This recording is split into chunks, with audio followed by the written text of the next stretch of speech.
Pray before we get started.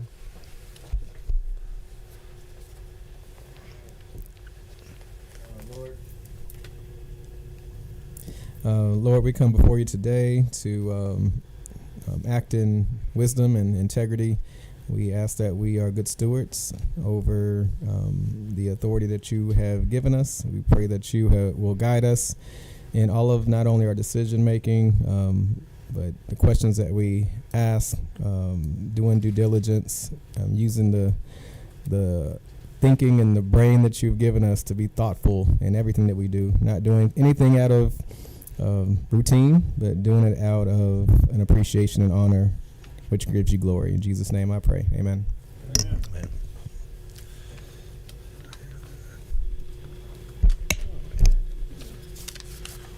Welcome to the Senate State and Local Government Committee. Our first bill that we've got on our agenda is a House Bill 309.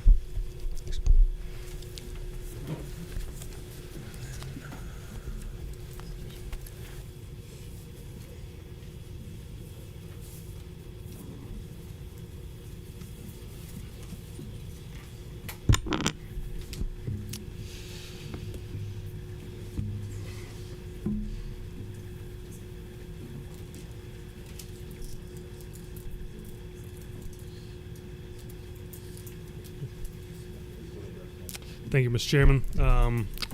Appreciate y'all seeing my bill, House Bill 309. I will be quick. We passed this bill out of committee last year. Never made it through rules, so here we go. We'll try it again. I'll be, again, short. It's a pretty 3-page bill. In order to create a police department currently, the commissioners or the municipality, the local Governing authority. thank you, sir. Governing body has to vote and pass a resolution, and at that point it goes to the citizens to vote. If it passes, you have a police department. Currently, in order to get rid of that same police department, the local governing body votes and the police department is gone. So the point, the purpose of this bill is in order to, the same way you would create it would be the same way that you would dissolve a police department. That's the short and sweet of it, and I'd be happy to answer any questions. Go ahead, Senator, again. Thank you, Mr. Chairman. Representative Clifton, tell me, he said I got a little bit of background in local government, but, you know, there's difference between the taxpayers, and the reason that it's there is the taxpayers have to basically say, yes, we want this, because most police departments are not revenue generators. There's an expense in doing that. Now the average citizen probably doesn't keep up with the city's budget and the things there, but their elected officials would know firsthand and should know a lot more about the city's budget. What happens when a city doesn't have the finances and says, you know, we can't afford this anymore? How would that work? What would you expect to see happen in that scenario? Do you think that okay, regardless of what happens, should it be left to, okay, they're going to raise property taxes, or what would be your answer in that situation? So, a sheriff's office is a constitutional position. Counties have sheriff's offices. When the municipalities are created, they have the ability to create a police department. My hope would be that municipality is thinking forward enough to know that they do have the resources, the funding in order to support that police department. If they don't, I believe that they should reach out to the citizens and advise accordingly. If we don't have the budget, this, that, or the other, it's not going to be a good scenario either way.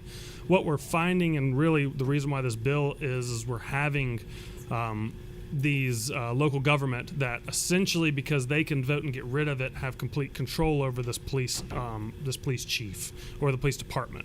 So when they won't do what they want them to do, or just decide to do something different than with a very Tuesday night vote, that police department is completely gone. So, if I might follow up, so who do you think the police department reports to? The local government. Okay. The police department. Based on the way this is, it's the council, municipality, Well, whoever created. Depends on the structure of the local government. Could be that the police chief reports to if they have a manager. Said sometimes it is the elected officials, indirectly or directly. But I mean, I just look at it and I'm thinking, okay, it's a big obligation, and one of the things that, unfortunately, the law enforcement officers get caught in a pinch. You know, they may create a local police department, and I get it. They're going to put their careers in the hands of those local governments. But I'm also wary that what happened, because I've seen too many cities where a police department was created, they couldn't handle the finances, and they wanted to eliminate it. It's a concern. Yes, sir. Thank you.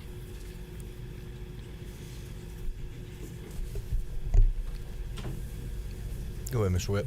Thank you. Representative, I appreciate your legislation, and to kind of tag on to what Senator Ginn is saying,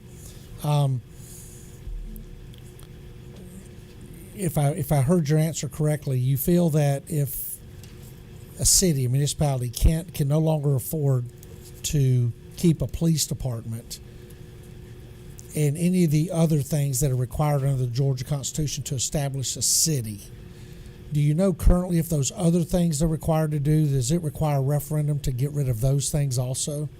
I do not know that, sir. But would you agree that the police department holds a unique place within that city government when it comes to the overall safety and security of the citizens that live there? Absolutely. So would you agree that it's kind of a unique animal that the citizens should be engaged in if they're going to get rid of it? Absolutely. And while police departments are not intended to be revenue generators, would you agree that many local municipalities, not just here in the state of Georgia, but throughout our country, have leveraged the responsibility of law enforcement to the chagrin of the men and women that wear the badge to turn them into revenue producers, to encourage them to go out and write more citations and do some of these other things in order to somewhat become dependent on that, to the point that here in the state of Georgia we've had to put in a percentage into law to prohibit speed traps and other things from being established by over aggressive elected officials within cities here in Georgia. Would that not be true? Yes, sir. Okay. And I want to ask you this, and because I know we've had a couple of issues over the past year with cities not doing their job and the state being asked to step in and solve problems.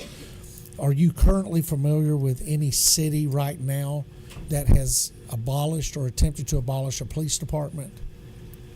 And I apologize. I should have brushed up on this. I've got a baby that's going to be due about tomorrow, so I'm half here, half somewhere else. Then what in the hell are you doing here? My wife told me to be up here, so I said yes, ma'am. You'll get us all in trouble with your wife.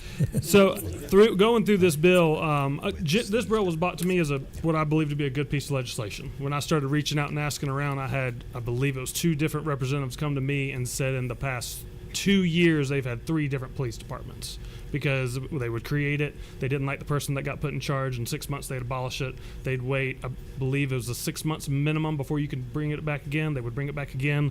I think they got 9 months into the next one, and they were just using this as a way to kind of to do what they wanted with the police department, and so where they would get rid of it, and then they would convince the citizens they needed again to get them vote on it. So this is really the goal, is to create some stability. Yeah, and I don't mind helping you with this, but to Chairman Ginn's point, the police chief usually answers to the mayor or the city manager.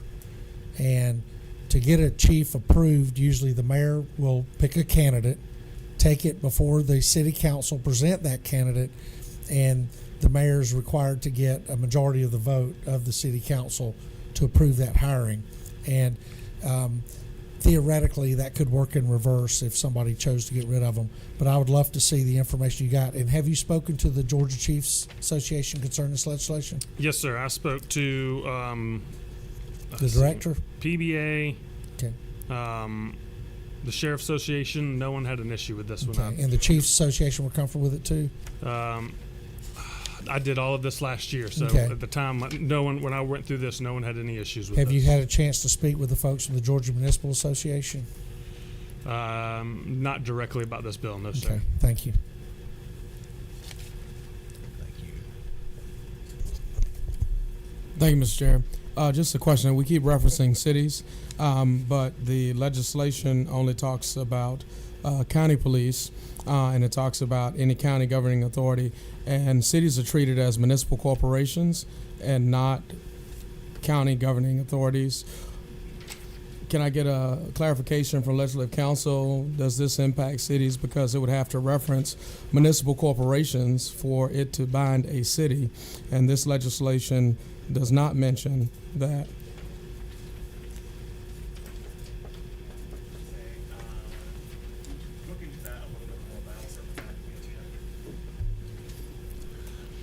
We've got another question. Go ahead, Senator Sessler.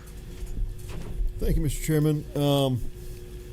This is a little more of a housekeeping question, but I did notice on line 32 of your sub, I'm looking at LC 620350S that we're working from.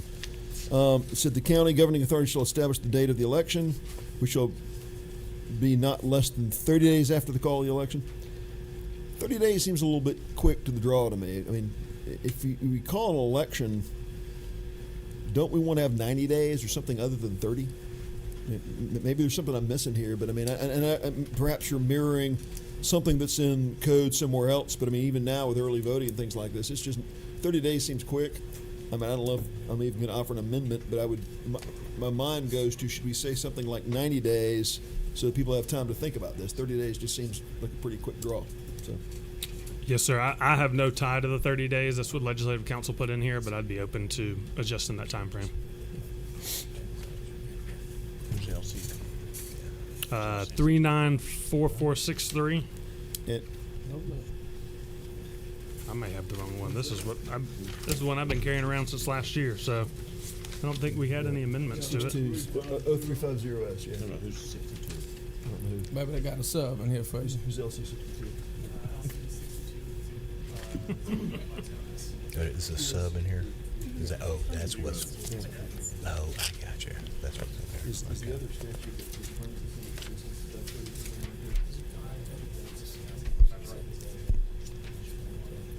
That's right. Okay.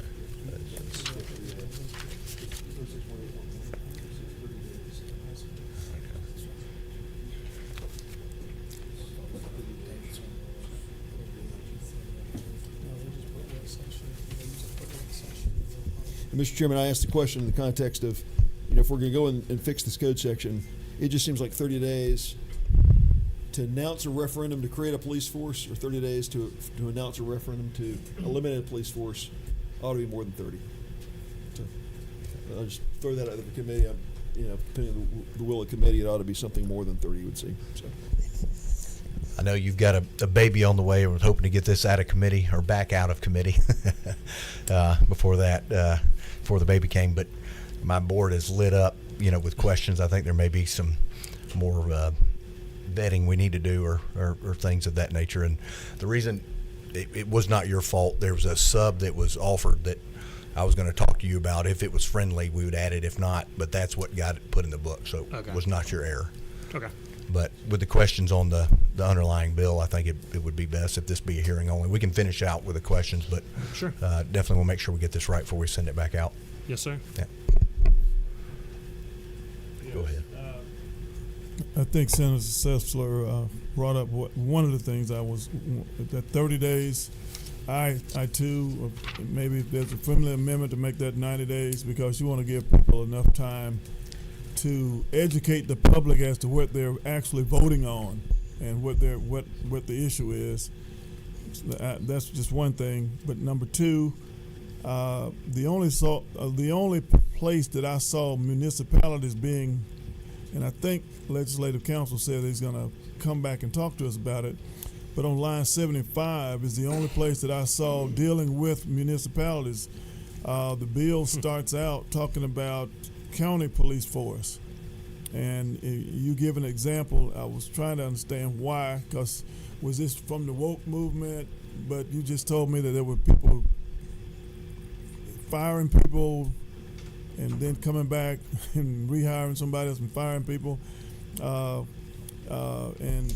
I guess you're saying, how big of an issue is this? Who is asking? I think that question already been asked, But more importantly, number 75, if I can, I guess I'm talking legislative council, to find out how in the world does Urban Residential Finance Authorities get into this? Because we start talking about county police, and then all of a sudden, the only place I see about municipalities is at one place. So, and if it is your intent to include municipalities, I think, of course, talk to Georgia Municipal Association. But insofar as it's counties, I think the people should have a say so. If you brought it into being one way, take it out that way, and we'll talk otherwise. But if you have some information about why Urban Residential Finance Authority is here, great. But otherwise, I'll talk.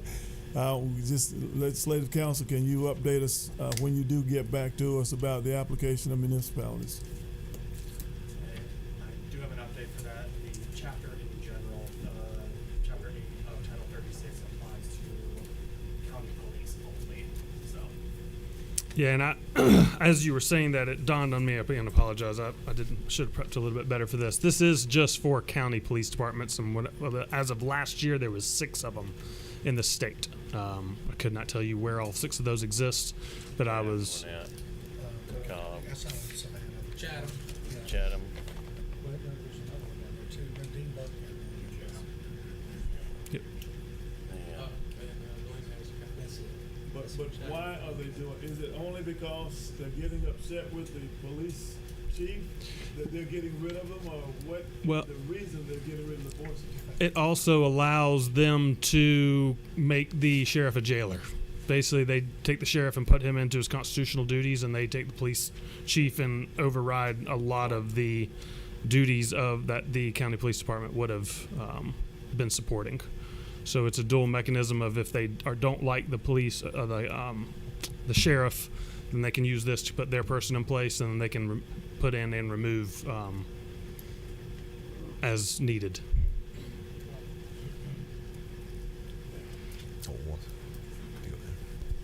Thank you, Mr. Chairman. Senator Robertson and I sit on the Ethics Committee, and we've just discussed these special elections. We don't like them. What it costs municipalities, what it costs the county election board. They man and they have to open all precincts, and they may have one person come by one day. They may not have anybody come by. The elections that we have been discussing is they would only be during a general election. You would not be calling for a special election. So that is the problem that I have with the bill, that right now the T-Splost and the E-Splost and all these special elections are held only to generate revenue, and we were trying to cut back on the number of that. So that would be something that we would need to take into consideration that addresses what y'all mentioned on the 30 days. In one of my counties alone, it'll cost $60,000 to put on an election. And then for a municipal or a county just to put it on for that one thing, it costs just as much to do it for one thing as it does for a presidential election and all of the other people on the ballot. So that's the issue that I have with it. So your concern would be the special election we would need in order for the county to abolish the police department, essentially? Yeah, it would just have to be held in conjunction with a general election in November. Okay, that wouldn't bother me if we forced counties to tie it to a election that was already happening, because that's what we've discussed in ethics and changing some of the election rules and some of that stuff. Yes, sir.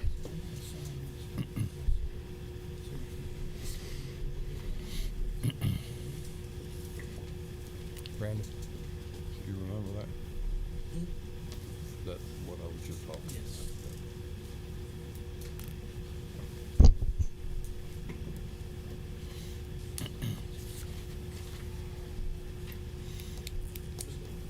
Thank you, Mr. Chairman. I also sit on ethics, and I agree with the gentleman from the 25th that if we could tie it to the next closest called election to make it more cost advantageous for taxpayers, that would be prudent of us. Thank you, Senator. Any further comments or questions?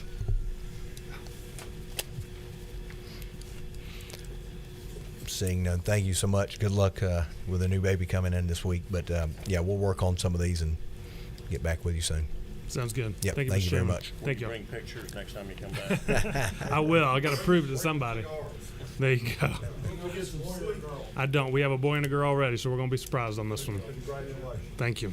Thank you very much. Yeah, congratulations. Thank Yep. you.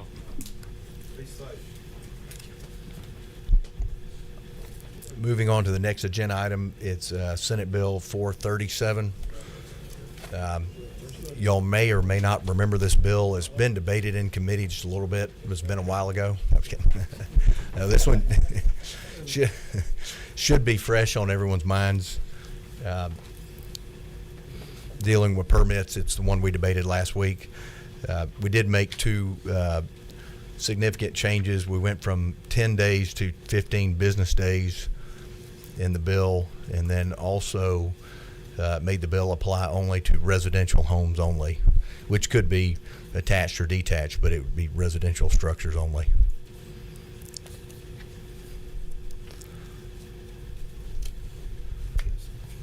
I don't believe there's any need to have another hearing, so entertain a motion from committee.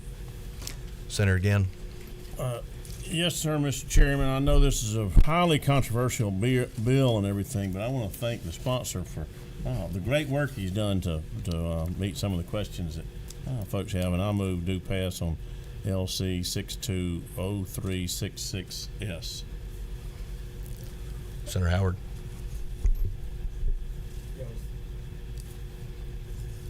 My light wasn't going. Just a point of clarification. There's just you mentioned a couple of very important things. There's two main things that we discussed last week. That yes, that's a thank you. Yeah. Thank you, Mr. Whip. Yeah, we do have a motion. Looking for a second, and then we'll take questions Understood. before the vote. I'll make that second. Okay. We've got a motion and a second. Do pass. Senator Howard, you got a question? Yeah, question, just to make sure I'm seeing this right. The sub that was offered today, it's about twice as long as the bill that we had last week. And so I see that we addressed a couple of the things that we had a really good discussion about, but also this new sub is about twice as long as the one that we had last week. Oh, on 437? Yeah, am I looking at the... Yeah, and what they did, the cleanest way to for this bill to apply to residential homes only was legislative council. They said that it was easiest way to do it was to create an entirely new code section, and so Okay. that's why it got much lengthier. Yeah, just doesn't give a lot of time to review. Such a great conversation last week, and now we're going to do pass. Just, Both changes were made that you right. were wanting. It was just, like I said, it was the cleanest way for legislative council Thank you, Mr. Chair. to move forward with the change. Yeah, just to encompass it being in residential. Parliamentary inquiry. Exactly what, I see the 15 days, what was the other change? Was this two changes from last week? Yeah, if you'll remember, The in the virtual, I don't even see that. yeah, no, the virtual that stays the same. There no change yet. What the two changes, like I discussed, were changing the review period from 10 days to 15, but then 15 business days, given ample time with holidays or weekends, things of that nature. And then also, even at that point, if the 15th day falls on a weekend or a holiday, it moves to that following Monday, adding additional days, not subtracting from it. And then, like I said, per legislative council, the cleanest way to enforce this legislation was to create a new code section encompassing it where it only applies to residential homes, so it does not apply to any commercial structures.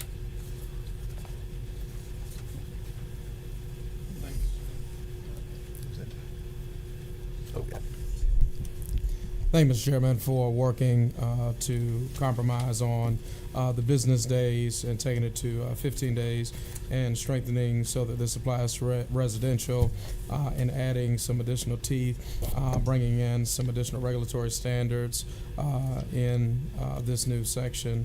As you know, I have not been a proponent of a virtual inspection, but in the spirit of bipartisanship with this substitute, I'm in favor to support it. Okay, thank you.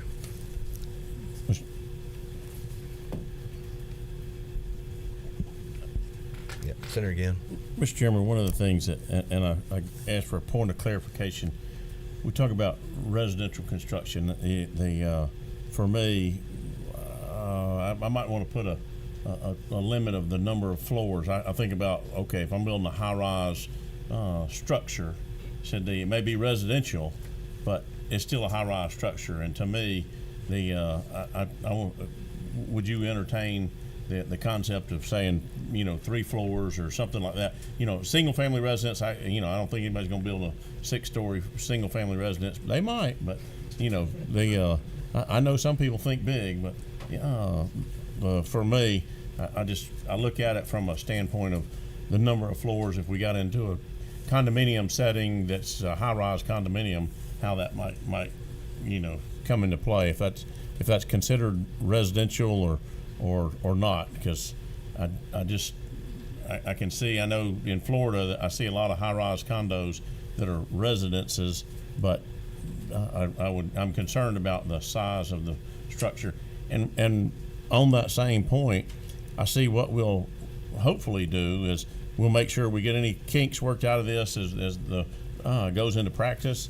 And then I'd like to see us move to commercial and other things under a certain size, so that and as we move forward in the process, maybe a year or two down the road. But I think it's a great idea, and I think what you've done with the bill is very good. I just want to make sure we don't get too big on the size of the structure to do virtually. I look at the building across the street that we're building over here, and I think about size-wise, said I wouldn't want to have all that virtually done.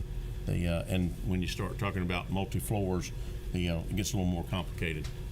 Yeah, that would be friendly, that addition. I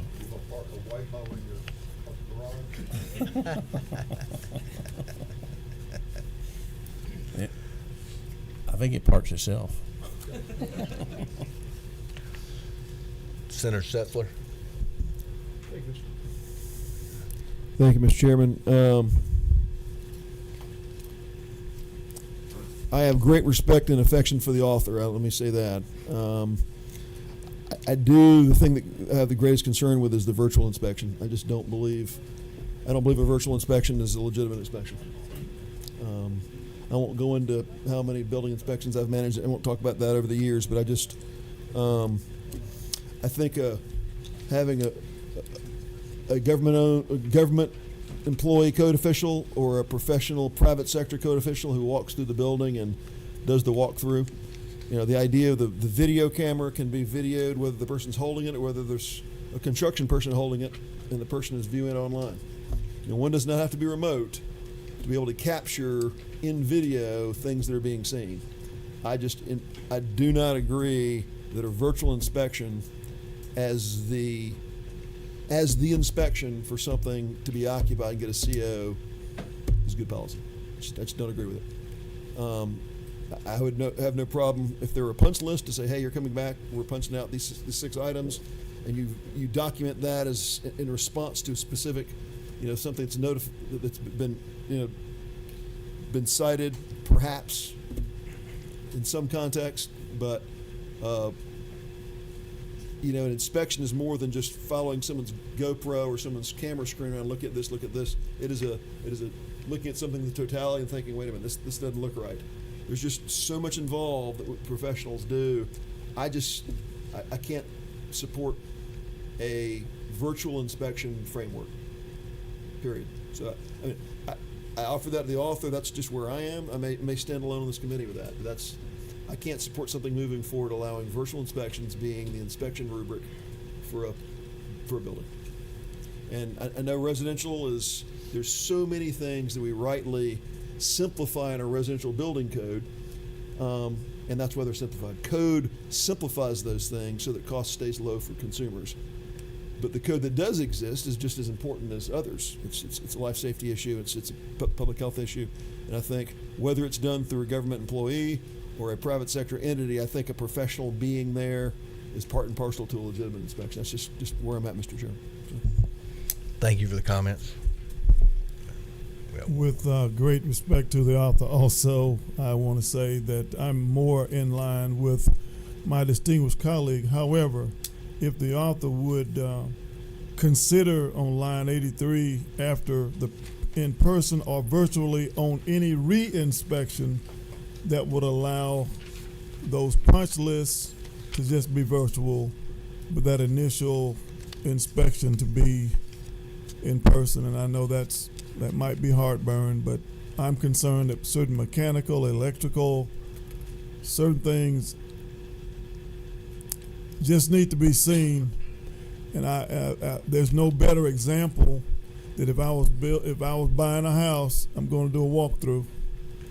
And as a consumer, I have relied upon my government to do an inspection. And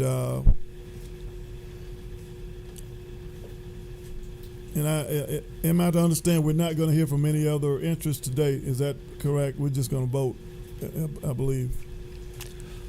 Yes, sir. That is correct. All right.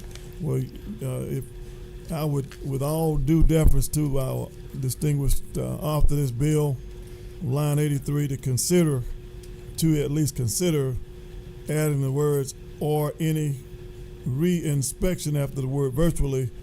That way, we could at least see how that works, and then if it works really well, we come back and make all of it virtually. But if we get one person out to look at certain mechanical or certain aspects of that inspection, I just got a little concerned about. I'll leave it like that to the author of the bill. Thank you. No, and thank you for your comments, and just reminding the committee that this is just another tool in local government's tool chest. It's not a mandate. They can use it if they've got the technology and the funds to move forward with it, and then they also can determine whether it's in person or virtually. It doesn't mandate. If you're going to go virtual, you got to do it all virtual. It's left up to the local municipality. They could pick and choose. That it only be done with re-inspections or of no mechanical devices or anything of that nature. Senator again. And following through on what I was talking about earlier, I want to move on line 25 where it says townhomes, comma, and condominiums, period. I'd like to change the period after condominiums to a comma and add the words 3 stories or less.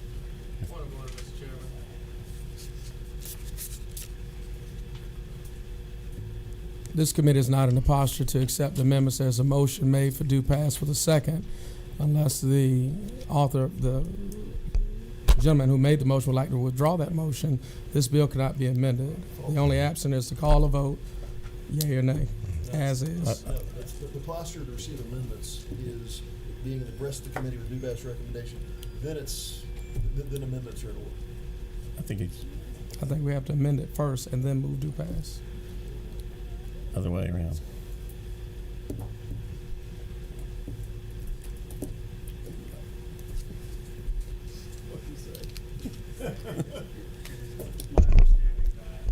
I'm hitting the easy button up here for the lawyer. Because if you need to amend it or something, you can do it. It's my understanding that it's motion to pass is what then allows for motion for amendment. Yeah, thank you.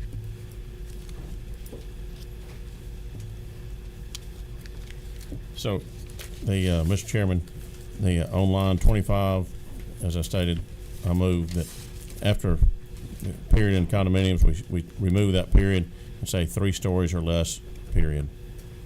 Change that period after condominiums to a comma. Yeah. Second. We've got a motion and a second for the amendment. Any discussion? All in favor? Passes unanimous. Now we'll take up the underlying bill. Any comments or questions? Go ahead, Senator Sessler. I do have one amendment, Mr. Chairman. On line 83.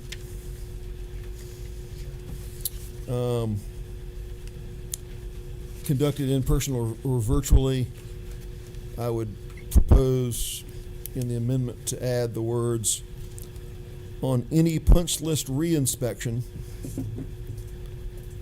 consisting of 10 or less items.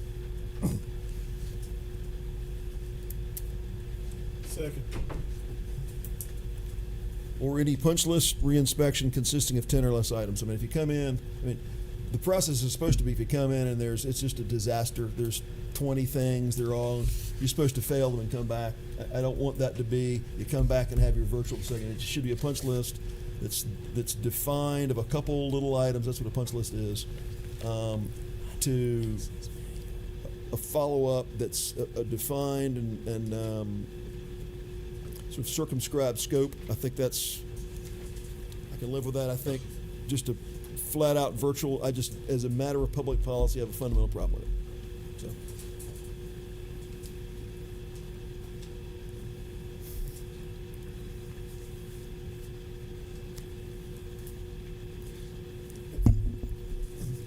And I've phrased it that way, Mr. Chairman, because one could do conceivably a kind of a courtesy walkthrough that's not a final inspection, and then the final inspection is done by the fundamental inspection will be done by virtual means. That's not what I mean. That's why I mean a punch list reinspection consisting of 10 or less items. And if you get into 11, 12, 13, I know big buildings, a large building might have, a good punch list inspection might have 15 or 20 or 30 items. If it's a large building or school, you might have 50 that are relatively small. But for a residential structure, we're talking about 10 or less. That is, to me, in keeping with, they've made an effort to have a completely ready building that they think is complete. And if you have 10 or less items, that's a pretty doggone good job. I think it allows the thing to progress and move forward. That's the thinking behind the proposed amendment, Mr. Chairman.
Sorry for the pause. We're back now from break.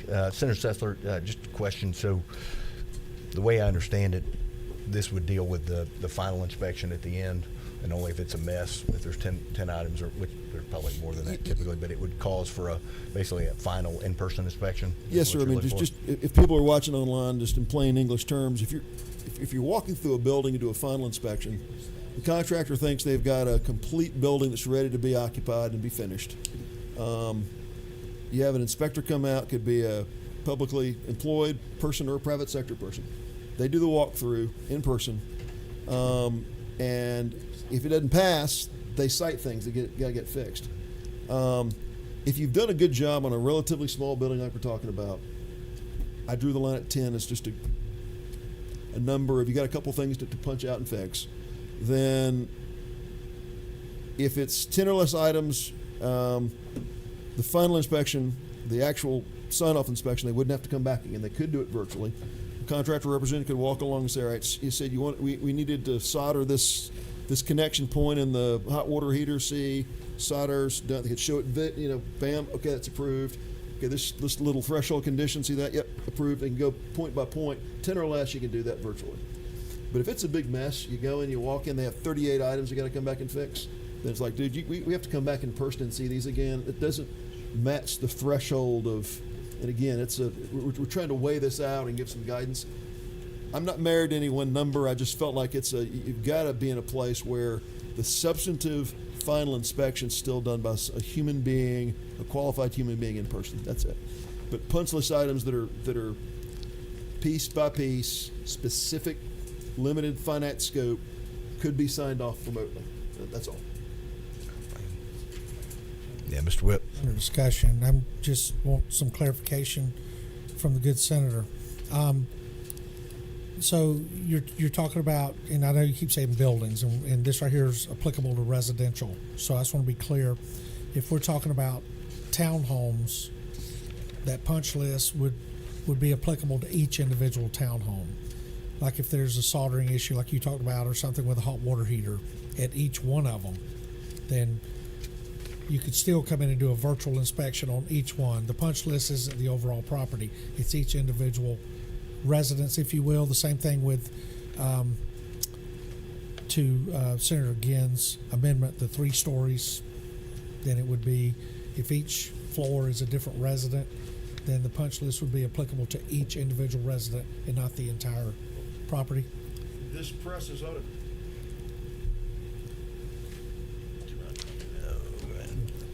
The process ought to track with a specific certificate of occupancy. So if you're seeking a certificate of occupancy for 1 unit, yes. If you're seeking them for 4 units in a block at one time, come through and inspect all 4 so that we can let this building be released. It would apply to all 4 of those at once. That's all. But whatever CO you're seeking to get, that would be the inspection. And by the way, if there's one, they will get creative with this. If there's, hey, you got to do some drywall refinish and touching up, and they find 6 or 7 locations of that, that'll be one punch list item. That's not going to be 6 separate items. They'll be very creative with it, mind you. But I think the idea that specific punch list items, we're trying to give some flexibility here with still making sure the fundamental inspection's in person.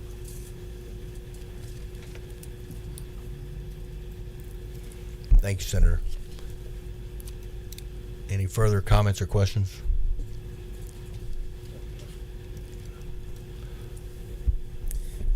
Thank you again. Just a little clarification at the page 2.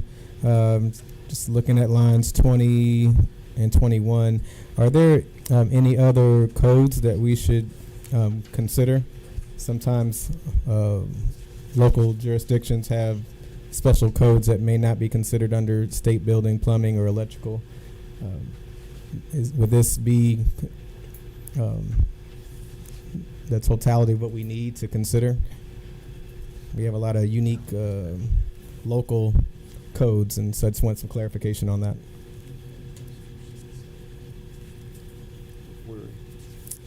Just lines 20 and 21 at the very beginning, just making sure that this is inclusive of all the codes that my point of the question is, I don't want anybody to be able to just bypass some significant kind of special codes that may not be typical, but we're looking at state law here.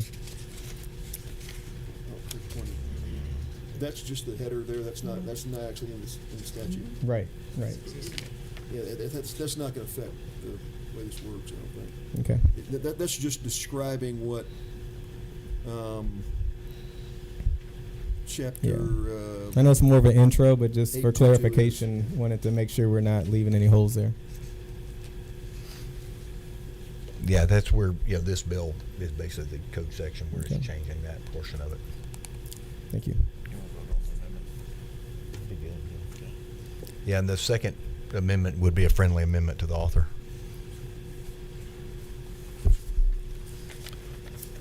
You have a motion and a second, I believe. So you can vote. We've got a motion and a second on the second amendment. All in favor, raise your hand. Any opposed?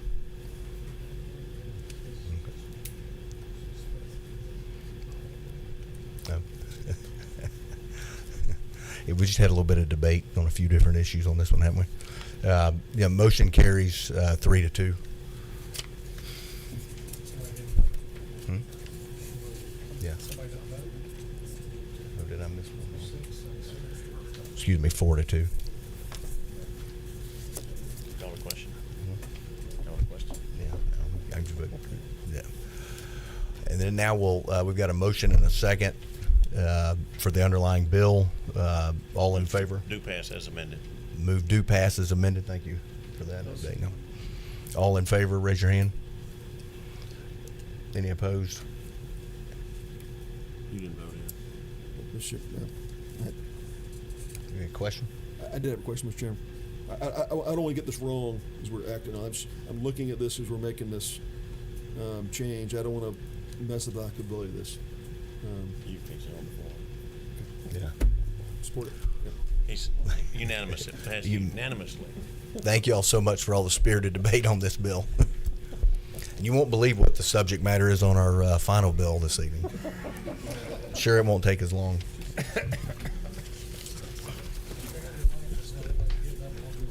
But no, seriously, thank the audience, thank the committee members for the spirited debate. Thank you for the testimony. The House has been working on this issue for quite a while, and it's been new to us, so I appreciate all the discussion and debate. Moving on to our last bill, SB 447.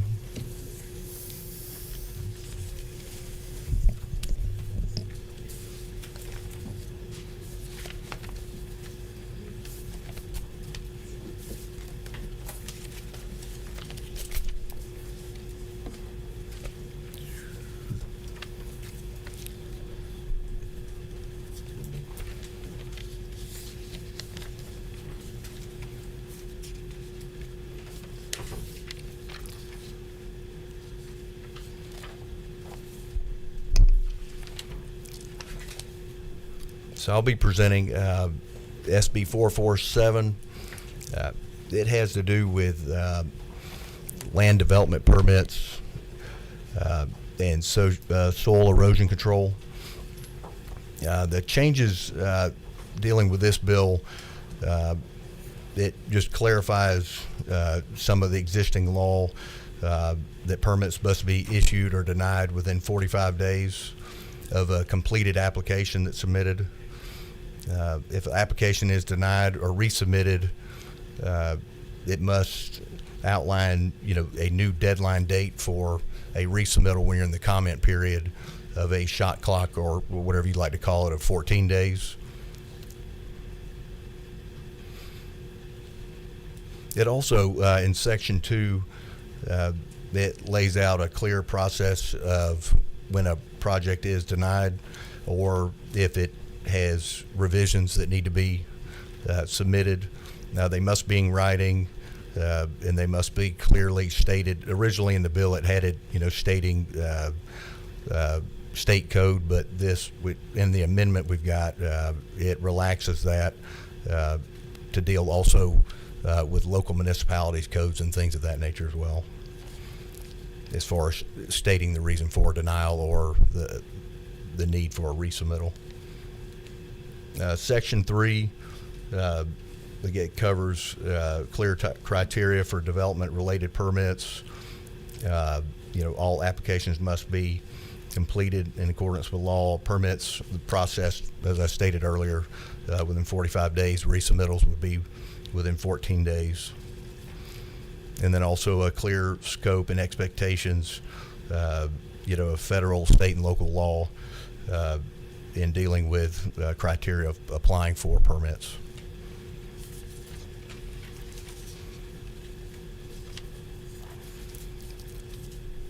And then working with these two bills, been working with ACCG and GMA, and they've been great on bringing forth comments and also potential unintended consequences. As you all saw in the other bill in 437, the changes we made, we're working closely with them. There's some changes with the committee sub that I'll present that has come from changes that have been working with them as well on 447. I'll read those now as well.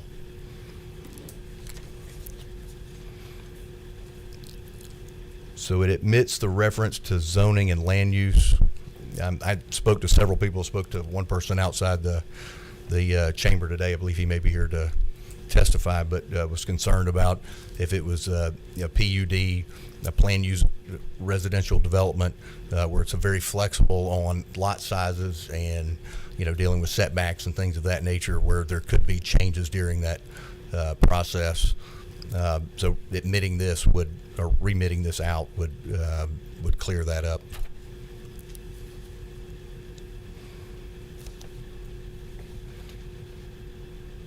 And then it also, in lines 69 through 74, there were concerns about if there was like a messy or incomplete application, that the time period would not start, that it would only start that if it's a completed application that is deemed completed and submitted by the local municipality. So the time period wouldn't start until that occurrence happened.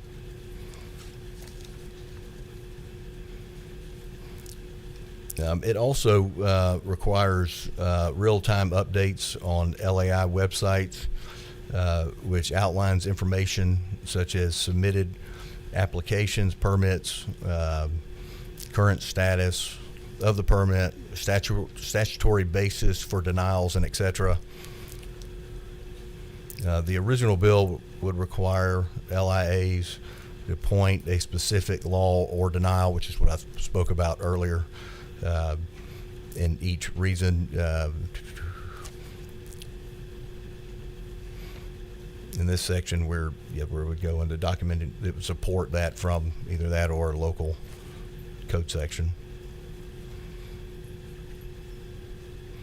And that would be the changes to the sub. And with that, any questions or comments from the committee?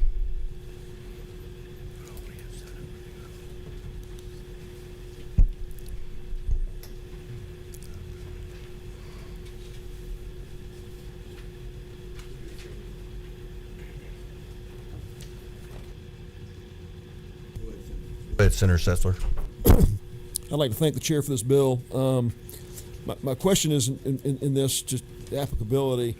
Am I reading this language to say that if a government doing a permit review cites a specific list of items to be fixed, and those items are fixed, they can't then come back with new items that were not addressed the first time? Is that part of this?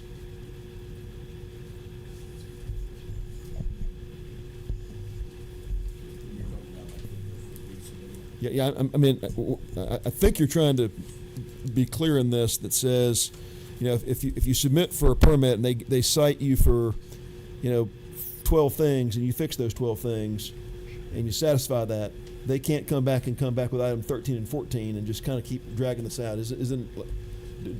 No, this just states the time period, and I get what you're saying. And I understand. You hear from people in the industry that have multiple rounds of comments and then new things come up, but. Just doesn't do that. Yeah, the problem with that is that we're only as good as we are, and if they may have missed something that they catch later, and we don't want to prohibit something getting fixed that needs to be fixed. So that would be the point for that. Senator again. Yeah, I would just wanted to address, when it comes to land disturbing activities, you would want somebody to, if they see something else that needs to be addressed, you'd want that to be done if they needed to. Get silt fence down or whatever's happened, because you never know what the weather's going to bring into the situation. So when you're addressing comments, it's what it is that day, and that's why there are inspections that are done daily and weekly and whatever when it comes to erosion control methods. Yeah, I understand, but ultimately we're trying to create a process where the development community has some certainty about the timeline, and if they can keep coming back, I'm not talking about silt fences down and they're citing you for problems. I'm talking about it in the permit process. If you submit and they hurry back and give you some things to address, you address those, and they come up with new ones. You could just sort of daisy chain these submissions together again and again and again and drag the process out. that's a concern of mine, but I appreciate the author and appreciate the effort. Yeah, thank you for those comments, Senator. Mr. It- Whip. Yes, and to Senator Sussler's point, we've also seen that in other places. We've had them where individuals would put in permits for construction.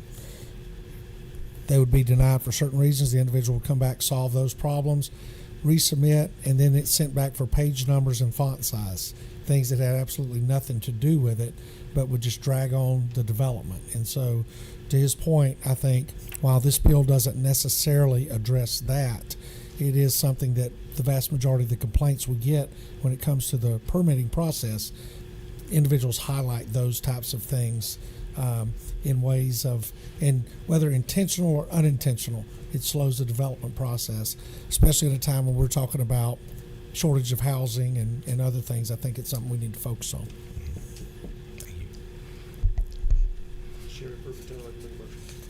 We've got some people that would like to speak. We've got some folks that would like to testify. First one on deck is the Chattahoochee River Conservancy. How are you? Good. How are you doing? Good, thank you. All right.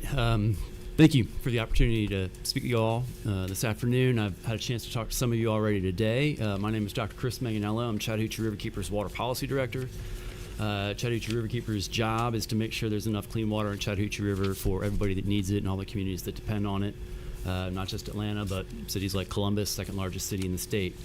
I'm also here representing, CRK's thousands of members, and I understand there's been a sub, but without having a chance to really look at it, we were opposed to the underlying bill, SB 447. We're concerned that the implementation of the Erosion Sediment Control Act at the local level will be compromised, which is addressing what's going on in sections 1 and 2.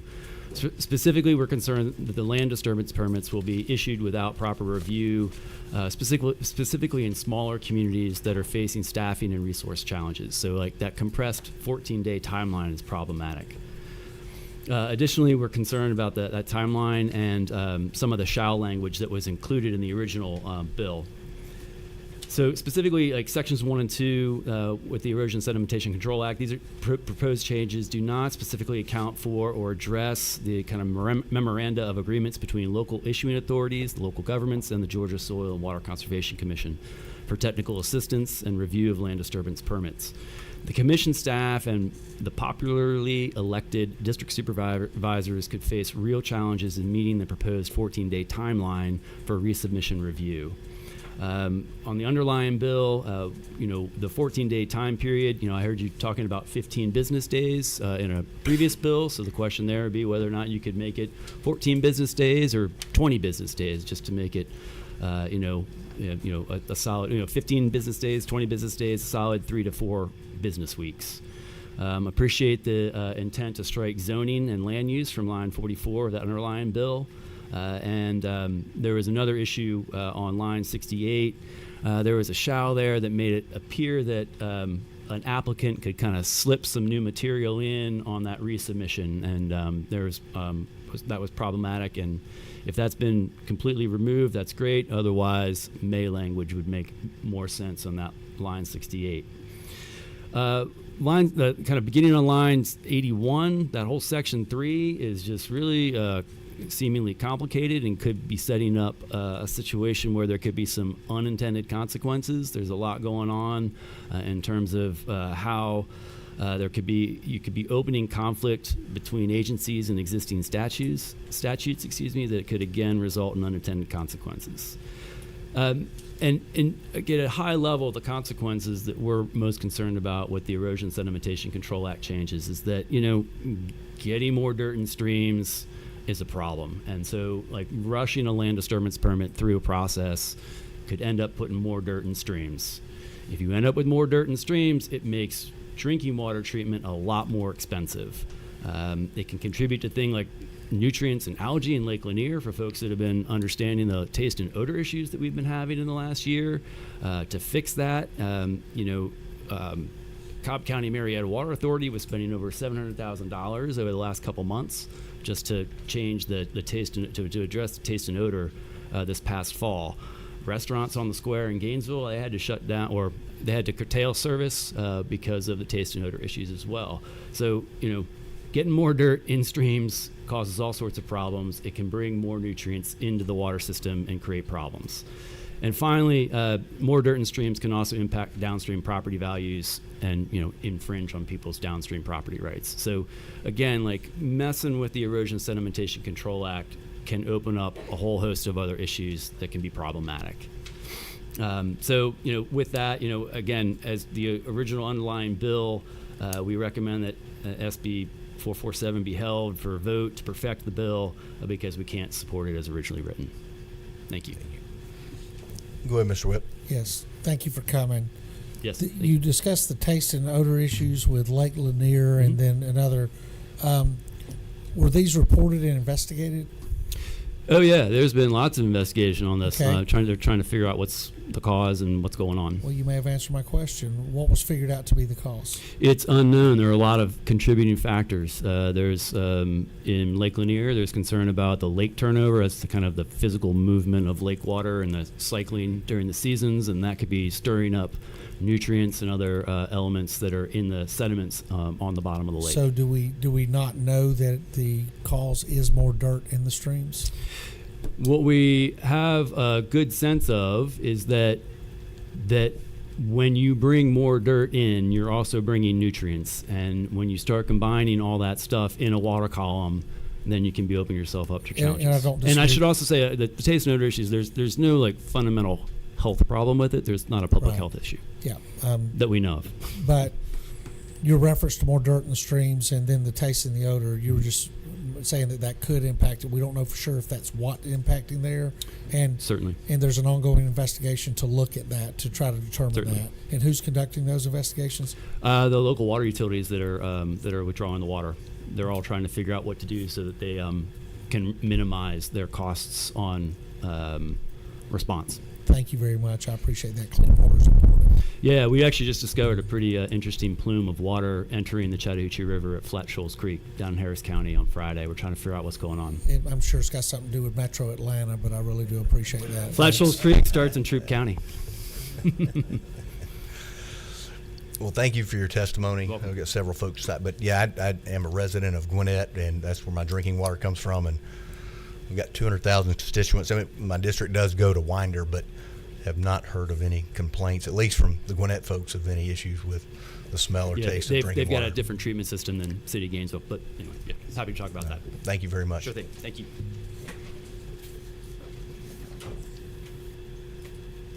Got Hannah with 100 miles is up next.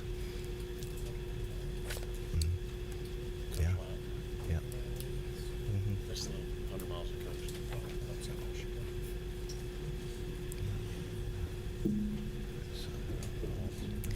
Good afternoon. My name is Hannah Mendillo Salvaggio, and I've traveled here from Brunswick, Georgia today to speak to you about Senate Bill 447. I represent 100 Miles. We're a coastal conservation organization with the mission to protect Georgia's coast through advocacy, education, and community engagement. And I'm here to ask you not to pass Senate Bill 447 because it reaches well beyond the intended scope for the Erosion and Sedimentation Control Act and creates unintended consequences for local governments and communities across Georgia. Senate Bill 447 dramatically expands the definition of the word permit. It defines permit, and I understand you have a sub now, so this may be slightly different, but please bear with me.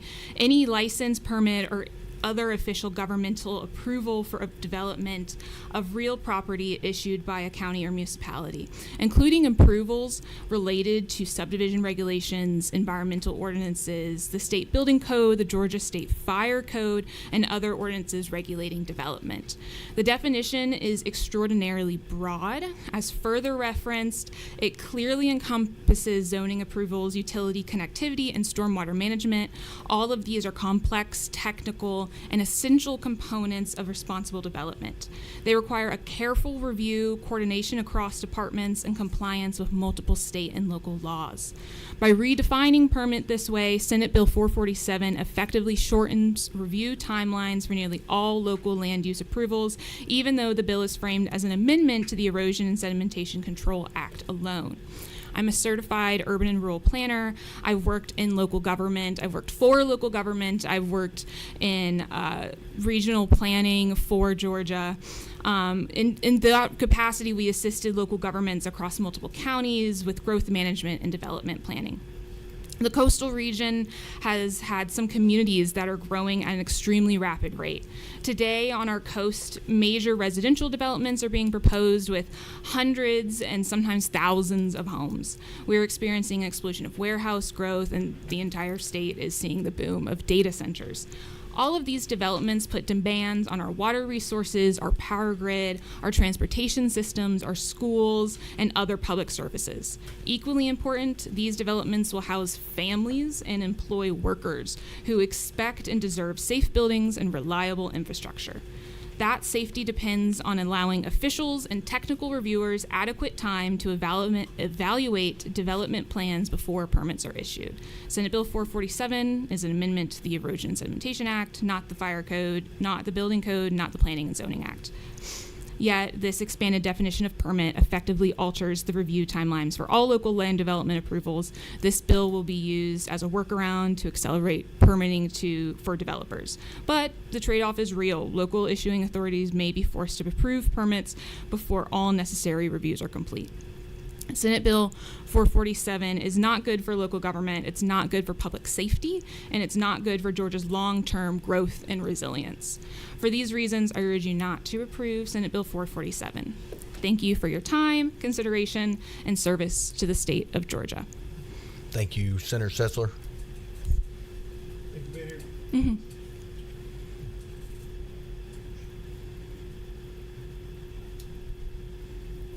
Thank you, Mr. Chairman. Thank you for being here today. Thank you. There was some discussion earlier about, timelines and 14 days. That was said earlier. What do you think, in your experience at the local level? There is some breadth to this. Mm-hmm. If the legislature was trying to put a shot clock in place, walk me through, in your view, what timeline you think makes sense that could get you to yes. I've been involved with timelines that have taken months. And I think what's really important to understand is that those long periods of waiting for an approved application is not because of local staff or local government trying to drag their feet 9.9 times out of 10, right? It's because there are concerns or questions or clarifications that come from staff to make sure that things are properly handled. That may be concerns from community members who have to live by some of these developments. I really hesitate to put a timeline on it. I think there are maybe other standards that could prove that the application is moving in good faith. I very much hesitate to put an actual date on it. I apologize, Senator. I appreciate that. I just think if you're going to paint a picture for the committee members, I know you're limited somewhat in your presentation time. Mm-hmm. What specifically? I know this is framed in terms of erosion sedimentation control. Those can be relatively straightforward in terms of there's a lot of those plans are relatively pro forma. There's some procedures and practices that are put in place. What is your concern about this bill outside of sedimentation and erosion control? What specific parts are you hearkening to that this invokes that maybe committee members don't understand? Mm-hmm. I think that anything that would limit the local issuing authorities' ability to take the time and the care to ensure the safety of residents is something to really take a second look at.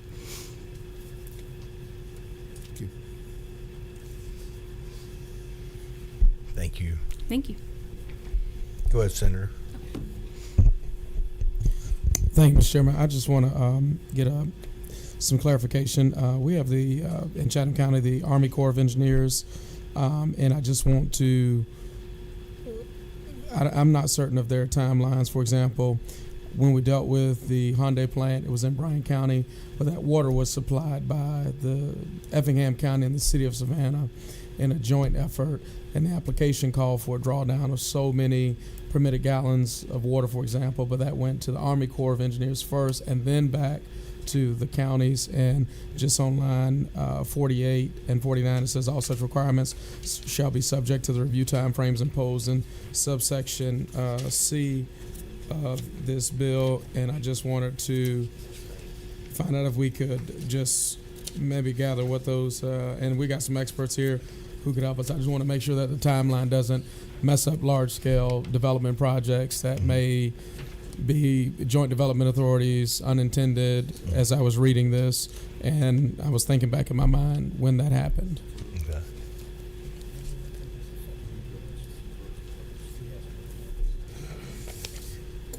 They do on the water lines, but then it goes back to who could supply the water. Next up, Austin Hackney.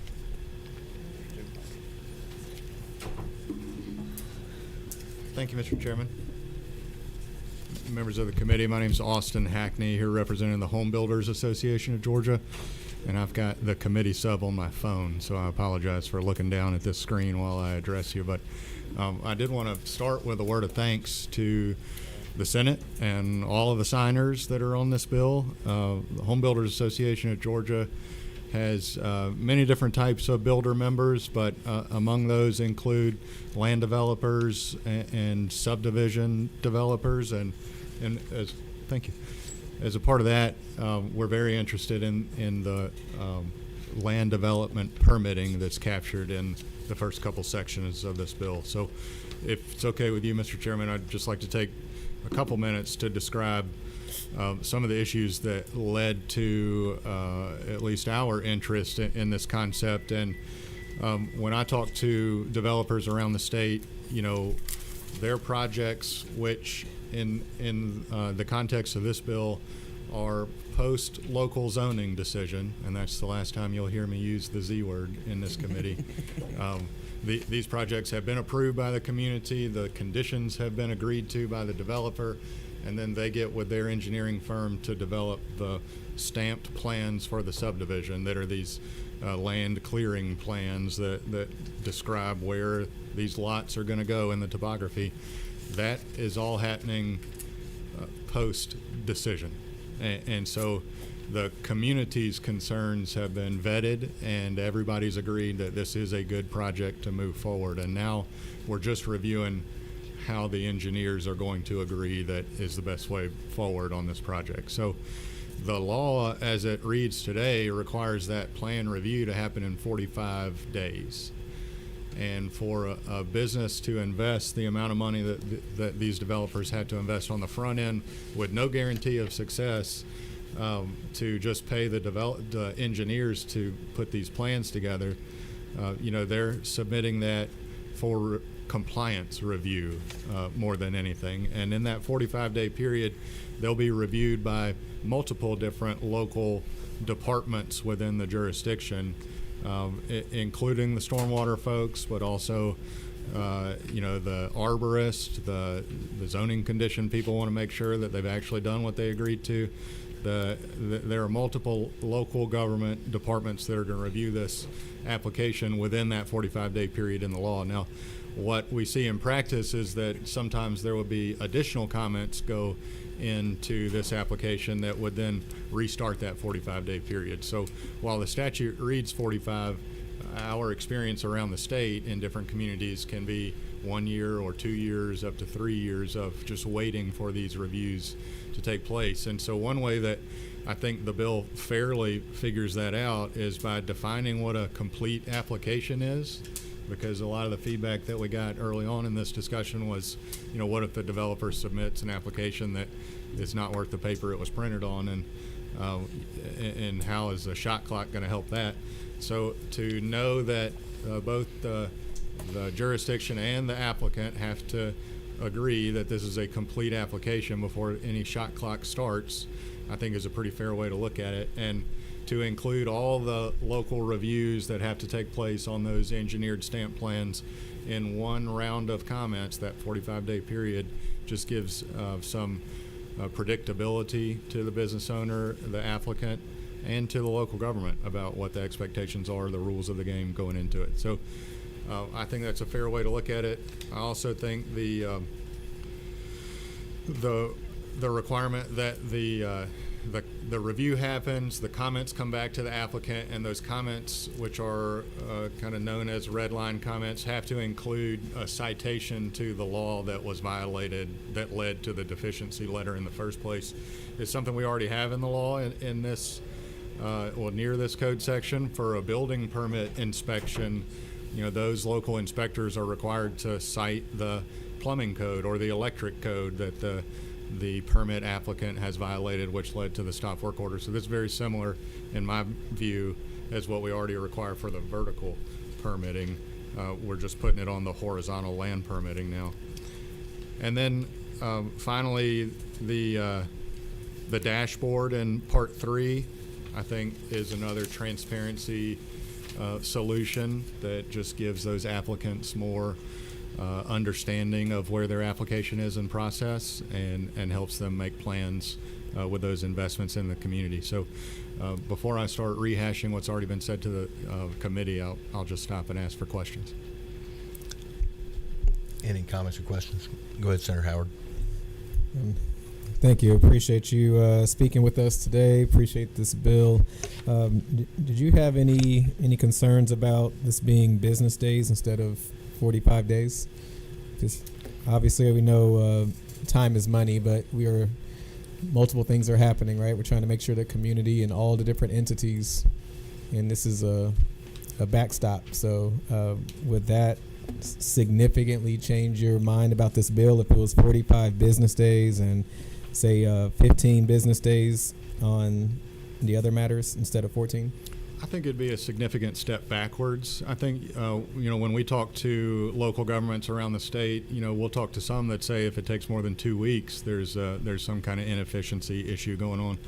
I think there could be some recognition of the complexity of the project.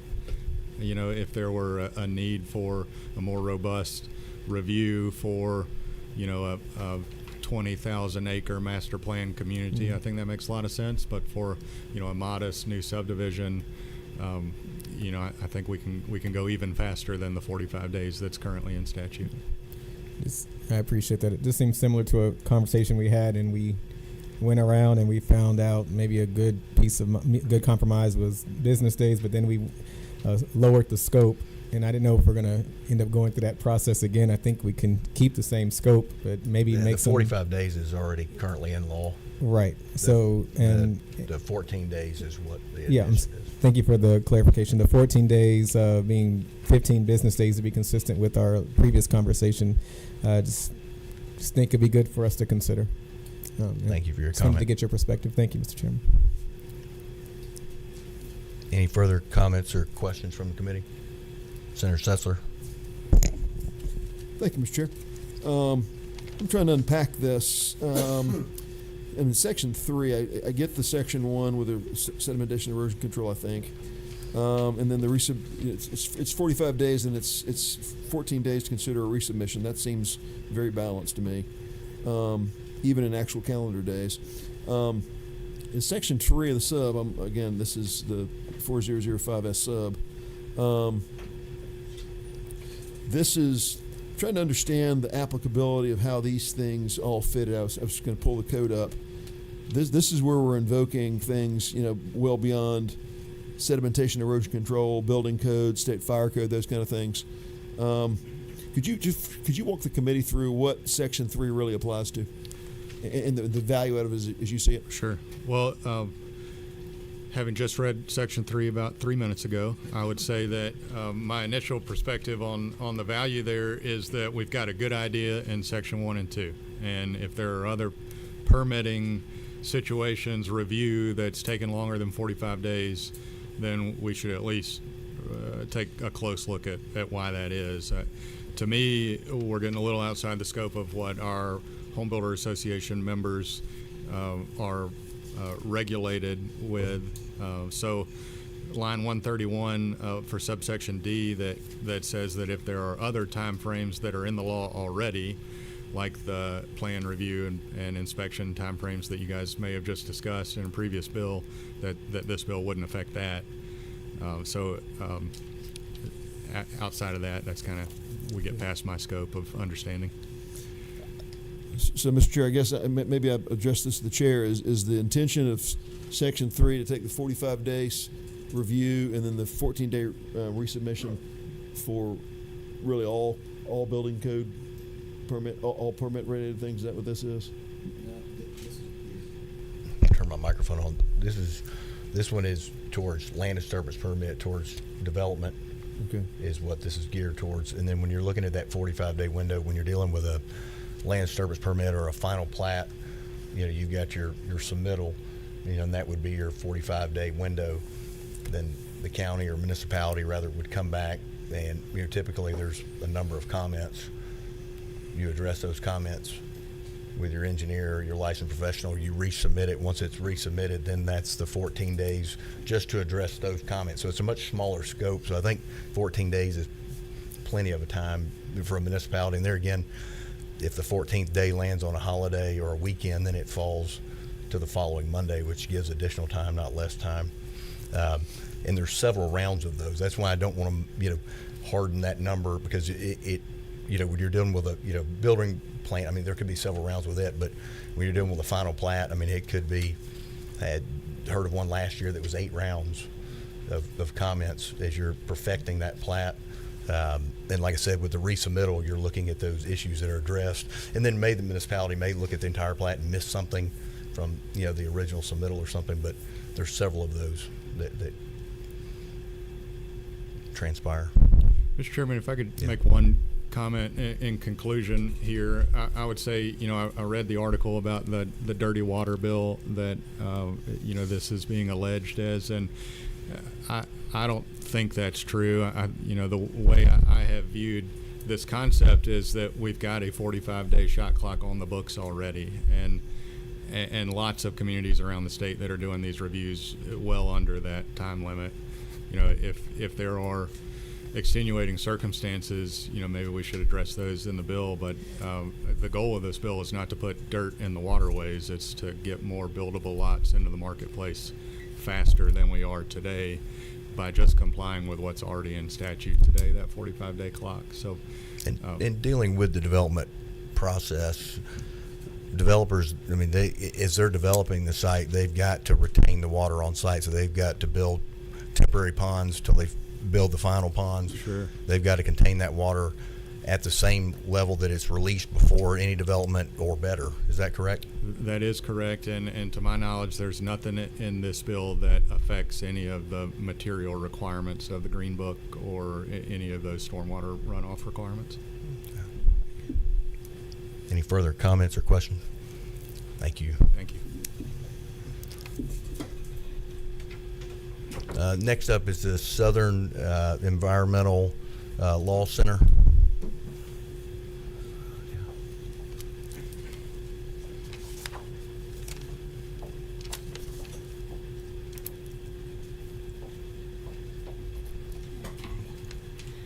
Good afternoon, everyone. Thank you, Mr. Chairman, members of the committee. My name is April Lipscomb. I'm an environmental lawyer. I work for the Southern Environmental Law Center here in Atlanta. And, I hate to oppose your bill, Mr. Chairman, but I do have some concerns about it. And I want to start by just making sure that all of you are aware that we have a pretty huge dirt problem in the state of Georgia right now. We have really a massive compliance issue altogether with the Erosion and Sedimentation Control Act. We get calls constantly, and our riverkeeper friends get calls constantly from concerned citizens who see dirt getting into our local waterways from construction activities, from development activities. So, that's one thing to consider. And I need to verify this, so don't hold me to this, but I suspect that the majority of Clean Water Act citizen suits that are filed in this state are dirt cases as well. So where you have a private citizen or nonprofit suing a developer in federal court for violations of the Clean Water Act, where they're sending tons of dirt into local waterways. So just setting that stage a little bit, we do have a serious and documented dirt problem in the state of Georgia.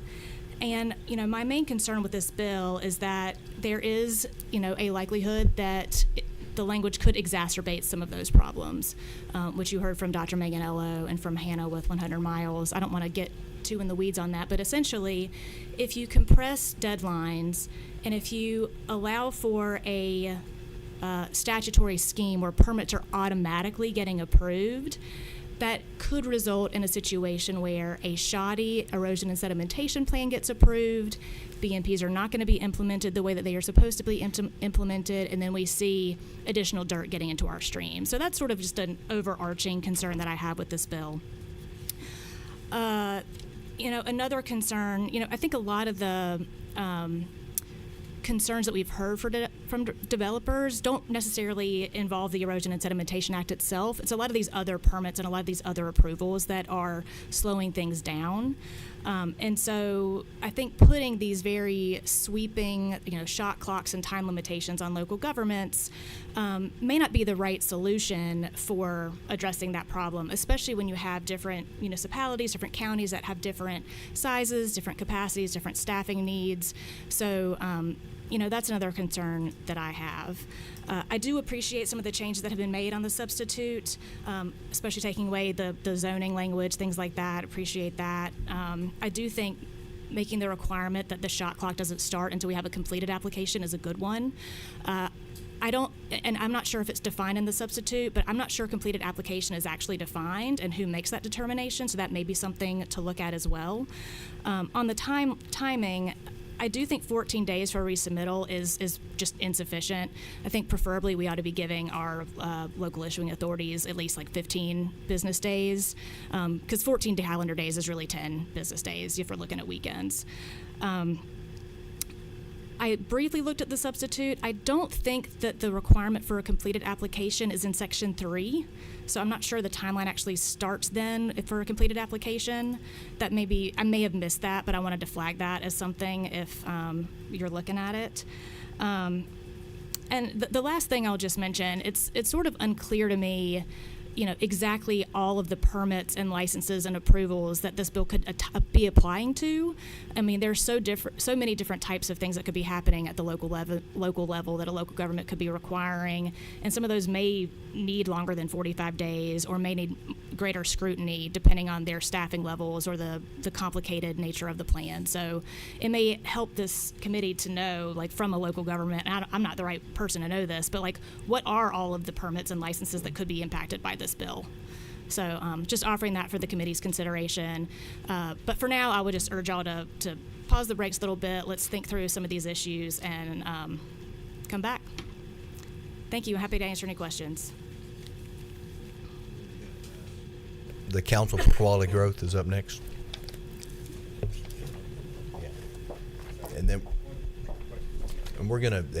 we've got a few more presenters. I'm going to put a shot clock on the on the presenters at 2 minutes. Yeah, no worries. Thank you, Mr. Chairman. My name is Matt Yarborough. I serve as the Director of Policy and Government Affairs with the Council for Quality Growth. We are a little over 40-year-old trade association here in Metro Atlanta of about 300 development companies, about 2,000 plus member individuals. We're here to thank the chairman for the legislation that he's brought. I just want to emphasize a few things. A few are already emphasized by Austin, but I just want to be clear on them. One, that the erosion and sediment control standards are not being changed in this bill. We view this as purely a transparency and consistency effort that provides a predictable project planning environment. Two is that ultimately our experience in working with 87 local governments across the metro area is that a vast majority, to the previous points that have been made, are already well under 14 days. We're trying to provide more predictable standards across the region, across the state, and we think the bill kind of addresses that to a core point without delving deeper into the actual permitting process, purely trying to set some defined standards for us to be able to consider. So I will be brief since the hour is late. We appreciate you bringing this bill, and thank you. Thank you. We got Jeff with the Realtors, and then Noah with GMA's on deck.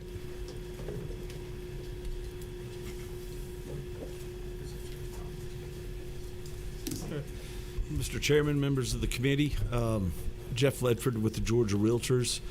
I am not someone who's here today to tell you the details of the bill because you have the experts that are telling you the need that they're facing in building homes. We don't build homes. We just recognize there is a grossly inadequate supply of housing right now. I believe it's over 350,000 we would need to have to meet the demand in Georgia right now for housing. So anything we can do to help address that housing supply, anything we can do to bring that, as we said earlier, time is money. Not that we want to see it go beyond what's reasonable, but if this can be something that can address bringing that cost down by reducing that time frame, that addresses the ability of many folks to attain housing. So that's primarily what I'm here to say. We need to have housing. Thank you very much. Sure.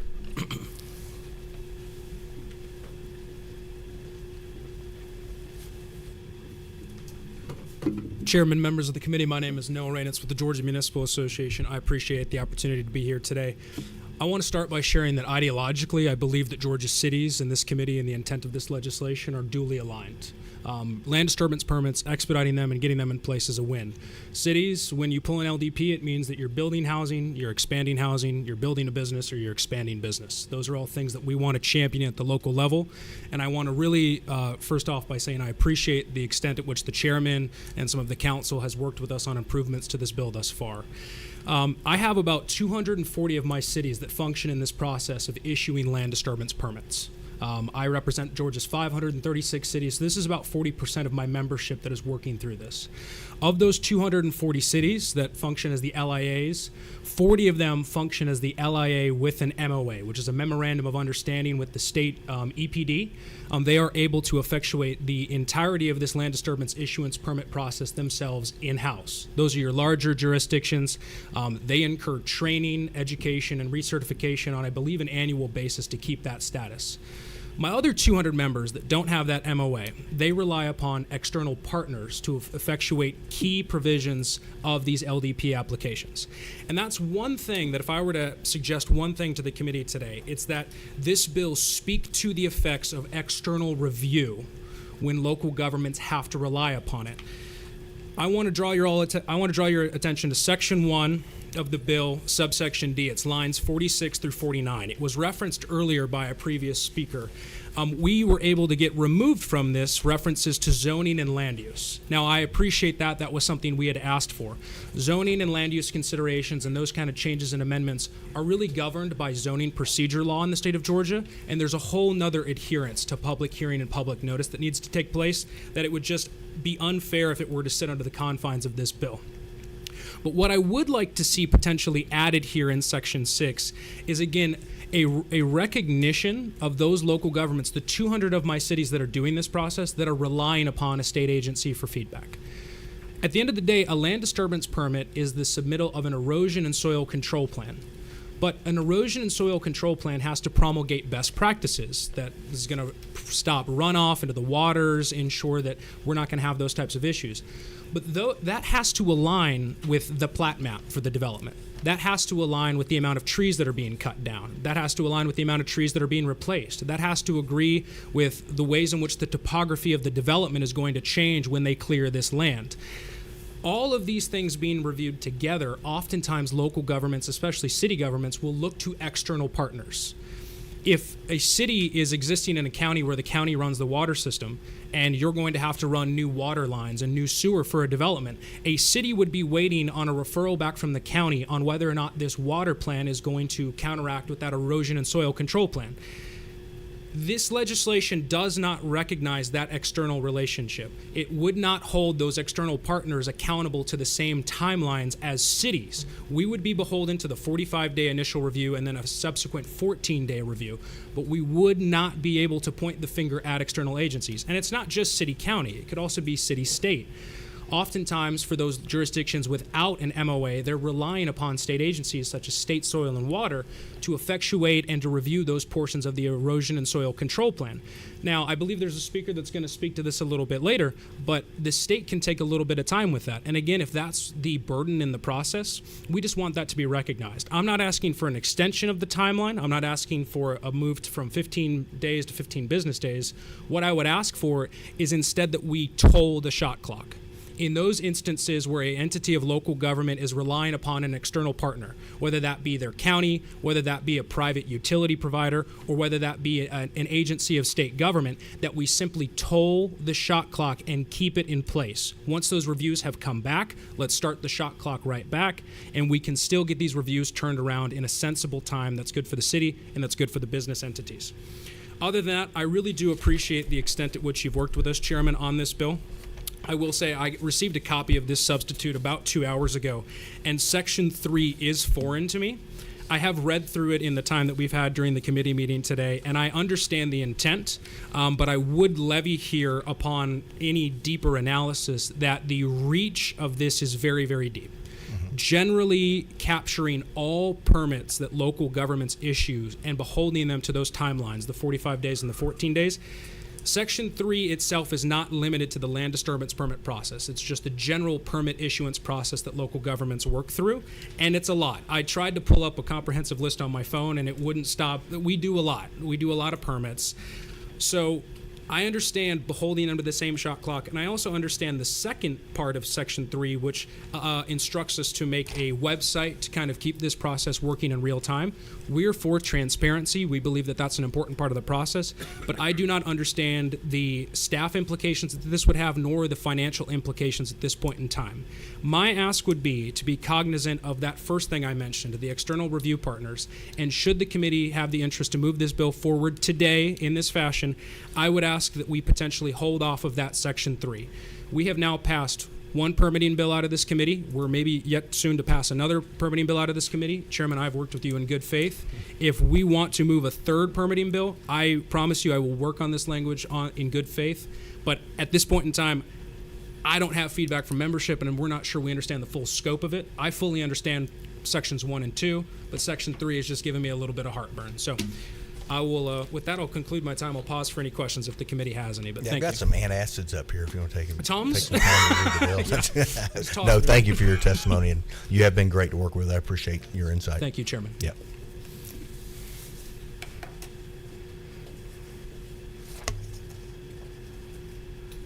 Got Allen,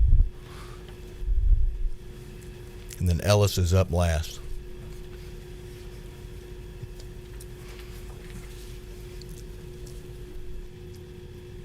Thank you for the opportunity to speak.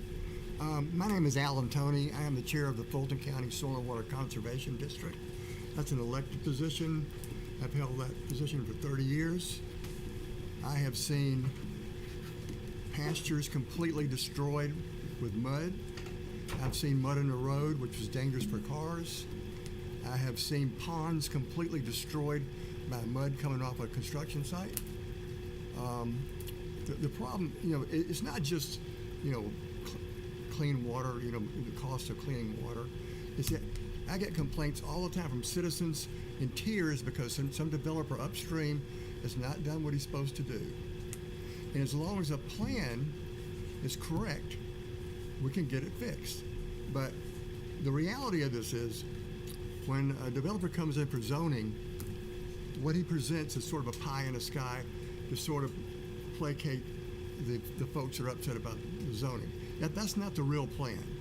When he comes back to go to plan review, it's a totally different plan. It could be this thick. It's got all kind of erosion sedimentation issues on it. It takes a lot of review. 45 days is close for some of these people who don't have a lot of staff. And when they come back, often they'll change the plan all the way around. It's not, they didn't just solve the 12 things you wanted to solve. They came back with all kind of different stuff added onto it. When that happens, you got to have another 45 days because you're really starting over. So, this thing's got to be fair. And you got the Soil and Water Commission does not have a big staff. They don't pay those kids very well. And to burden them with a 14-day deadline when these guys changing his plan around, and sometimes the original plan, I don't know who did this plan, it wasn't a design professional, maybe some intern or maybe some kid out of college, but that's not the real plan. What the real plan is, the second time comes in, it can be totally different. So what I would recommend is put language in this thing, you can't change the plan. But wouldn't the plan that's submitted by a licensed engineer? It's not like on a piece of paper, and the submittal is done based on the language from the zoning. Right. And then all the developers I know, and I'm not saying there's not bad actors out there, like there might be bad actors in local government, but they don't change the plans when it's submitted. If there's a resubmittal, the changes they're making is what the local entities ask them to make. And then that's reviewed. The resubmittal has things that were not discussed at all in the original plan. They were not asked for the plan reviewer. They changed the plan. When you change the plan, you need really to start over. So I would say that, and also I would say 14 days is really not enough with the staffing that a lot of these people have. Maybe 20 days, 20 business days for the second review. Everybody wants this thing to happen as quickly as possible. I for one, always want these guys to get their plans back as soon as possible. But the reality of it is that the plan, usually when there's a holdup, it's on the developer's side. He hasn't done his homework correctly. And I would have to disagree with you on that. I mean, I'm not saying that doesn't happen on both sides, but to point everything to the developers is unfair. And you mentioned, what agency did you say that was overwhelmed? The Soil and Water, was that? Well, the State Soil and Water Commission. They got an additional, or the House put in additional, right at $150,000 for additional staffing for them this year. Well, they sure need it. Yeah. Good. Just pointed a note. They're really going to need it because this is held to 14 days. But the local issuing authority has to review these plans, and when they come back, if the plan comes back as the same plan, you can put that language in here that you have to resubmit the same plan. Just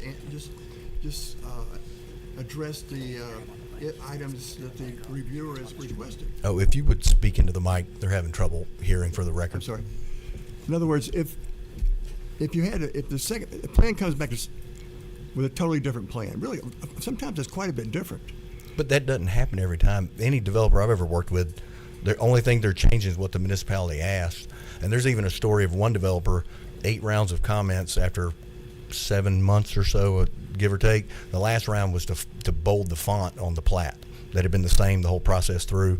Engineer made comments that was the same font he'd used with many other municipalities. I'm with you. You know how much time and money that cost? I'm totally I with you could throw my readers at them for that. No problem with that. But I'm saying you're making your statements very one-sided, so I'm just trying to balance the conversation. Right. But what I'm saying is, why not just put language in there that they can't change the plan, and give them like 20 business days for the second review, and at that point, you've probably got a realistic. But that's on a re-review. That's not, they got the 45 days on reviewing your reference to the stack of plans. And then they already have referenced what needs to be changed, so they've already documented that, correct? Right. So then all they got to do is take the resubmittal to their notes. If the plan hasn't changed, yeah, 2 weeks is quite a bit of time to do that. You can put that language in this bill. You can't change the plan, and then give them, I would say 20 days be more realistic, and business days. But you've got, often what is submitted at zoning is not even possible. I mean, I've seen this happen more than once. It's not even possible. So when they come back with the real plan, it's totally different. And so the process of reviewing. You're referring to the zoning plan versus the plan that's submitted for land disturbance permit, yeah. Right. Which the details on that are based off the zoning. Oh, Senator, again, you got a question? Mr. Chairman, I don't have a question, but I do want to let Paul know, on line 66, should the applicant make material additions to the resubmitted application, it goes on to basically say it starts over.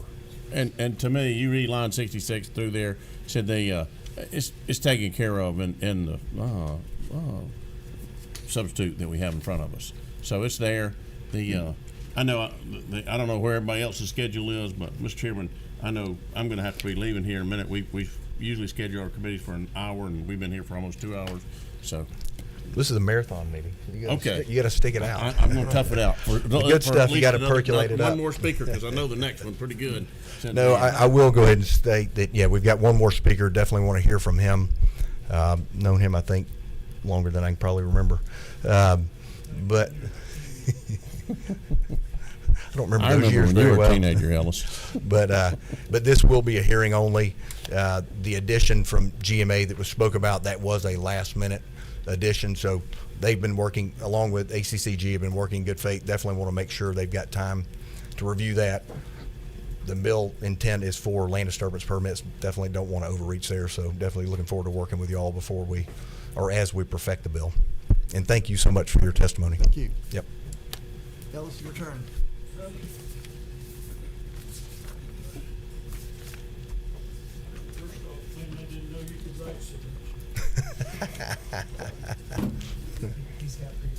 Yeah, I do. He's got like that. I have people too. My name's Ellis LeMay. I live in Tequila, Georgia. I'm a Soil and Water Conservation District Supervisor for there. Been there about 28 years, give or take. I brought you all this little book you all approved in 2014. The Senate and the House and the General Committee approved this here. And now what we're doing, we're in here changing it again. And the thing about it is, I ain't too bad about change, but I think you got your cart before the horse. I think your pre-submittal should be 20 days and your resubmittal should be 45 days. And the reason being, the amount of plan reviews that are going on, I don't know if I'm speaking loud enough for you or not, but you let me know.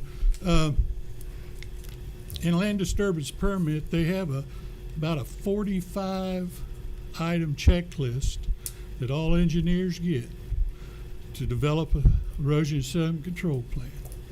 And when they go through there and develop their erosion sediment control plan, they're supposed to, one, if they want to leave something out, they make a comment to why they want to leave it out or if it's not going to be utilized on the plan. Two,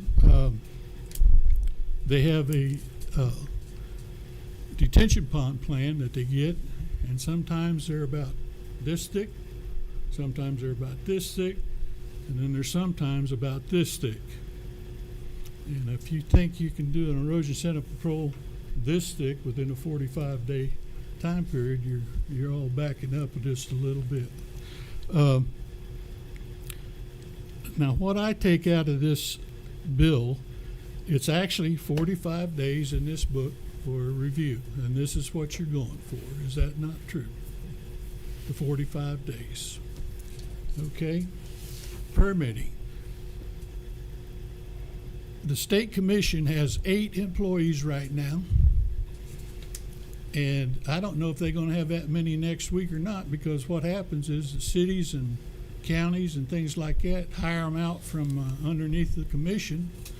They make $40,000 a year. Cities pay anywhere between $50,000 and $60,000 for these reviewers. So the next thing they do, they jump up and they head to wherever they're going for that extra money. I'm going to tell you that right now. And I can't blame them for that, but I don't think the commission has enough funding to support these people. And at one time in this book, they had to be a graduate with a degree to do plan reviews. Now they don't have to be that. They follow that checklist, they look at it, they do the best they can, and they're usually a college student that's in review. I think the bill has good intentions, but like I said, I think you got the cart behind the horse, or in front of the horse, excuse me. I think they ought to have a 20-day pre-submittal on their plans, and if they're good, they're good. They get approved. If they're bad, they're bad. They don't get approved. This is one thing that I think that the Senate and the House and the General Assembly needs to take into consideration, because what you're asking is not unfair. But the thing is, when you think about the environmental impact that some of these people put on our communities and things like that. It's not. I'm not saying they're all bad actors, but some of them do have a problem. And the thing about it is, the best tool that the local community uses is a stop work order if they're not complying with what they're supposed to be doing. Now, they could give them a citation and take them to jail, and the judge could sit up there and say, okay, I'm going to give you a year in jail for not complying with this order. We've had one person in Gwinnett County go to jail for 6 months for doing a project without a permit on public utilities. It's a hard thing to face, but we need to start and think about our communities and things like this. I only have 1.2 million people in Gwinnett County, and I'm elected by 160,000 of them to do what I do. And when I get a set of plans and I look at them, and when the state brings them down to me, and the first thing I ask, I said, well, how's come there's 50 comments on this set of plans? Why didn't the engineer do a set of plans? Why did you even look at them? And they said, well, we tried to do a good set of review and let them know what needs to be changed. I said, if you got more than 10 comments on that set of plans, you need to send them back and tell them to send you another set of plans, period, paragraph. But that's not transparent. I don't want to take too much more of your time. I think a lot of these folks in here are tired, and you all look like you're ready to go to sleep up there. So, pardon? I'll take any questions that any of you gentlemen would like, and ladies, if you want to. I'll take any questions that you all like to ask. And like I said, I think you got the cart before the horse. I think we ought to do a 20-day submittal, and the engineers that do a bang-up job will get a permit, or get the sign-off from the commission. And if they have to resubmit, it goes back to 45 days for a resubmittal. One, because if they go in there and change anything on the plans that they submitted first time, we can see that. And like I said, the hydrology is a very important part of how much water falls off that site. So with that, I'll close my mouth and let you all ask questions if you got some. Clint, Frank, if you got anything. Move to table. We got a motion to table. We got a second. Any discussion? All in favor? Raise your hand. Any opposed? Make note, we've got one opposed. Who's our whip? And I want to thank this committee very much. And if I can be of assistance in the future to any of your committee meetings or anything like that, I'd be willing to come and participate. Oh, excuse me. Please correct. 2 opposed. They wanted to keep you here. They wanted to talk to you longer. Okay, go ahead. They're ready to finish this one out. No, thank you. Thank you so much. Your insight's valuable. We'll take it under consideration. I appreciate it. I definitely appreciate that. And like I said, gentlemen, y'all approved this book right here. And it's a good book. You just got to read it. 2014. Some of you wasn't even here. Some of them wasn't even here.